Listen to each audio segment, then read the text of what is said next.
Сайн байцгаана уу? Өнөөдөр бид Карибын тэнгисийн хамгийн сонирхолтой арлуудын нэг болох Барбадос улсын сонирхолтой баримтуудтай танилцах гэж байна. Барбадос улс ердөө 400 гаруйхан хавтгай дөрвөлжин км талбайтай жижигхэн арал боловч түүх, соёл, байгаль, аялал жуулчлалын хувьд маш их зүйлийг урт агуулсан улс юм. Тэрс байтугай бидний өдөр тутам хэрэглэдэг бэрсүүч журжин өсөл энэ жижиг аралтай холбогддог. Дэлхийн хамгийн эртний Ром архины үйлдвэрлэлийн түүхийн нэг хэсэг мөн эндээс эхлэлтэй. Харин орчин үед Барбадосыг дэлхийд даяар таниулсан хамгийн алдартай хүмүүсийн нэг бол мэдээж дуучин Риана. Тэгвэл ийм жижигхэн арал хэрхэн өнөөдрийн Барбадос болсон юм бол хамтдаа сонирхцгаая. Барбадос нь Карибын тэнгисийн бага Антилийн арлуудын хамгийн зөв хэсэгт Атлантын далайд оршдог арлын улс юм. Арлын ойролцоогоор 34 км урт хамгийн өргөн хэсэгтээ 23 км орчим бөгөөд нийт газар нутгийн 430 гаруй хавтгай дөрвөлжин км. Газар нутгийн хэмжээгээрээ дэлхийн томоохон улс орнуудтай харьцуулахад аргагүй жижиг улс юм. Хүн ам нь 280 мянга орчим бөгөөд Карибын бүс нутагтаа нэлээд өндөр хөгжилтэй орнуудын нэгэнд тооцогддог. Барбадосын хамгийн сонирхолтой зүйлсийн нэг нь газар зүйн тогтц юм. Карибын тэнгисийн олон арал галтуулын гаралтай байдаг бол Барбадосын ихэнх хэсэг нь шүрэн гаралтай шохон чулуунаас бүрддэг. Тиймээс энэ арал дээр идэвхтэй галтуул байхгүй бөгөөд газар нутгийн хувьд бусад олон Карибын арлаас нэлээд ялгаатай. Харин далайн эрэг нь үнэхээр гахалтай. Арлын баруун болон өмнөд хэсгийн эрэг тайван тунгалаг устай бол зүүн эрэг нь Атлантын далайн хүчтэй давлгаанд шууд өртдөг. Тиймээс Барбадосын зүүн эрэг ялангуяа Бачибе орчим нь сэрпэг сонирхогчдын Деважин гэж хэлж болохоор. Харин одоо энэ улсын нэр хаанаас үүссэн талаар сонирхъя. Барбадос гэдэг нэрийг Португалийн Ос Барбадос гэдэг үгтэй холбон тайлбарладаг бөгөөд энэ сахалтай хүмүүс гэсэн утгатай. Учир нь арлын зарим инженери модны үндэс мөчрөн сахал шиг доош унждаг байсан тул далайчид энэ арлыг ийм нэрээр нэрлсэн байж магадгүй гэж үздэг. Барбадосын түүхийг ярихад Европын колончлалыг заавал дурдах хэрэгтэй.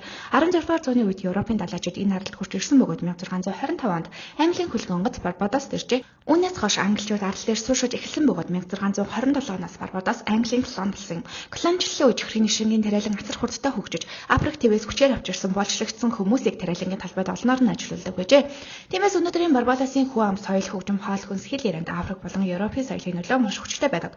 Өнөөдөр тус улсын хүн амын дийлэнхийг Африк гаралтай хүмүүс бүрдүүлдэг бөгөөд англи хэл нь албан ёсны хэл юм.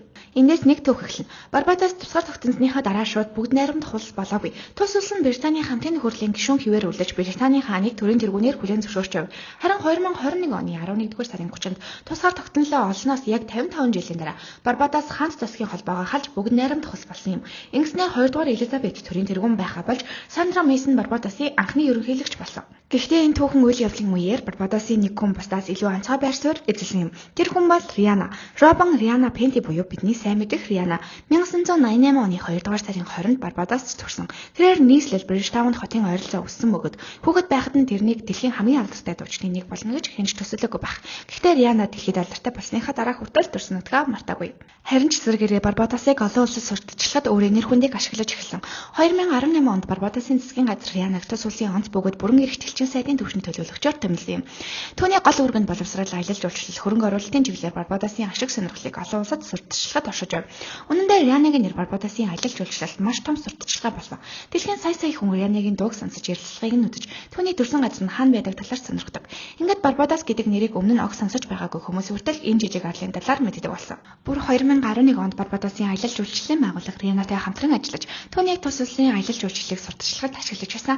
Өөрөөр хэлбэл Рианагийн дэлхийн хэмжээний алдартай байдал Барбадосын хувьд нэгэсэндээ өнгөө дэлхийн хэмжээний сурталчилгаа болж өгсөн гэсэн үг. Гэхдээ Риана их орондоо зөвхөн нэр хүндээ ашиглаж туслаа зогсохгүй тэрээр 2012 онд өвөө эмээгийнхаа нэрээр нэрлсэн буйны байгууллагыг байгуулсан. Риана өөрийн нэр хүнд хөрөнгө буйны байгууллагуудаа ашиглан их орныхоо эрүүл мэнд боловсрал аялал жуулчлалын салбарт бодиттой дэмжлэг үзүүлж ирсэн. Тийм ч учраас 2021 онд Барбадос бүгд найрамд хулс болохдоо Рианаг улсынхаа үндэсний батраар өргөмжилсэн юм. Ингэснээр дэлхийн алдар дуучин Риана Барбадосын үндэсний батар болсон. Тэгвэл Риана бол Барбадосын хамгийн алдартай хүн мөн үү? Магадгүй тийм. Гэхдээ Барбадосыг зөвхөн Рианагаар төсөөлөх нь энэ улсын түүхийг хэтэрхий бага үнэлсэн хэрэг болно. Учир нь энэ жижигхэн арал өөр олон сонирхолтой зүйлтэй. Жишээлбэл Барбадосыг дэлхийн Ром архи үйлдвэрлэлийн түүхэн үлгийн нутгийн нэг гэж үздэг. Мөн бидний өдөр тутам хэрэглэдэг бэрсүүч журжин өсөл Барбадостой холбоотой. Судлаачид 18-р зууны үед Барбадост Sweet Orange болон Помело зэрэг цитрус жимсний байгалийн ирлээжүүлэлтийн үр дүнд журж үүссэн гэж үздэг. Тухайн үед хүмүүс үүнийг хориотой жимс гэж хүртэл нэрлэдэг байжээ. Өөрөөр хэлбэл өнөөдөр дэлхийн супермаркет бүрт байдаг нэг жимсний түүхийг хөвөл бид энэ жижигхэн арал дээр ирж байна. Хамгийн гайхалтай зүйл нь Барбадосын байгаль. Тус арал дээр баруун Африкаас олон зууны өмнө авчирсан ногоон сар хөгжмүүд өнөөдөр зэрлэг байгальд амьдардаг. Мөн 19-р зуунд чихрийн нишингийн талбайд өртсөн харахыг устгахын тулд энэ эцгээс мангус авчирч байсан. Гэвч мангусоо зөвхөн харах агнаа зогсохгүй. Бусад амьсдагч агнаж эхэлсэн арлын экосистем тодорхой өөрчлөлт авчирсан. Энэ нь байгальд хүний хийсэн жижигхэн өөрчлөлт ямар том үр дагавартай гэдгийг харуулсан сонирхолтой жишээ. Мөн Барбадос Олимпийн наадмын түүхэнд 1 медальтай. 2000 оны Сидней Олимпийн наадмын эрэгтэйчүүдийн 100 м гүйлтийн туралд Обаделла Томпсон хүрэл медаль хүртсэн нь Барбадосын Олимпийн түүхэн дэх цорын ганц медаль юм. Мөн Барбадосын тухай ярихдаа нийслэл Бридж Тауныг мөн дурдах хэрэгтэй. Бридж Таун нь бол тус улсын төр эдийн засаг соёлын төв бөгөөд түүхэн хот болон түүний цэргийн байгууламжууд ЮНЕСКОгийн дэлхийн үеийн жагсаалтанд бүртгэгдсэн байдаг.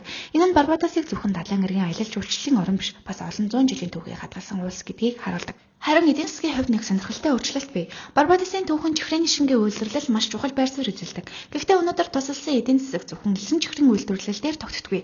Аялал жуулчлал, үйлчилгээний салбар улам бүр чухал болсон. Тиймээс Барбадосыг нэгэсэндээ колони үеийн чихрийн шингийн эдийн засгаас орчин үеийн аялал жуулчлал, үйлчилгээний эдийн засаг руу шилжсэн жижигхэн арлын улс гэж харж болно. Ингээд бодоод үзэхээр Барбадос үнэхээр сонирхолтой алсаагаас ердөө 400 гаруйхан хавтгай дөрвөлжин километр газар нутагтай. Хүү ам нь 300 мянгад ч хүрэхгүй. Гэхдээ энэ жижигхэн арал дэлхийд Ромар эхний түүхээрээ Персеус жимсний гарал үүслээрээ үсгэлэнц далайн эргээрээ өвөрмөц соёлоор хамгийн гол нь дэлхийн хэмжээний яд Рианагаараа танигдсан. Гэхдээ Барбадос бол зөвхөн Рианагийн турсан газар биш. Энэ бол колоничлолын түүхийг туулж тусгаар тогтнолоо олж улмаар өөрийн замаар хөгжсөн жижигхэн боловч дэлхийд танигдаж өөрийн гэсэн байр суурийг бий болгож чадсан нэгэн арал улс юм. Хэмжээгээрээ жижигхэн харин түүхээрээ том. Тэгээд магадгүй Барбадосын хамгийн гайхалтай зүйл нь энэ байх. Хэрэг танд Барбадосын тухай энэ мэдээлэл сонирхолтой байсан бол дараагийн бичлэгээр ямар утсан сонирхолтой баримтууд үзмээр байгаагаа сэтгэл хэсэгт бичээрэй. Мөн бичлэг таалагдсан бол лайк дар, subscribe хийгээрэй. Дараагийн бичлэгээр дахин уулзцай. Баярлалаа.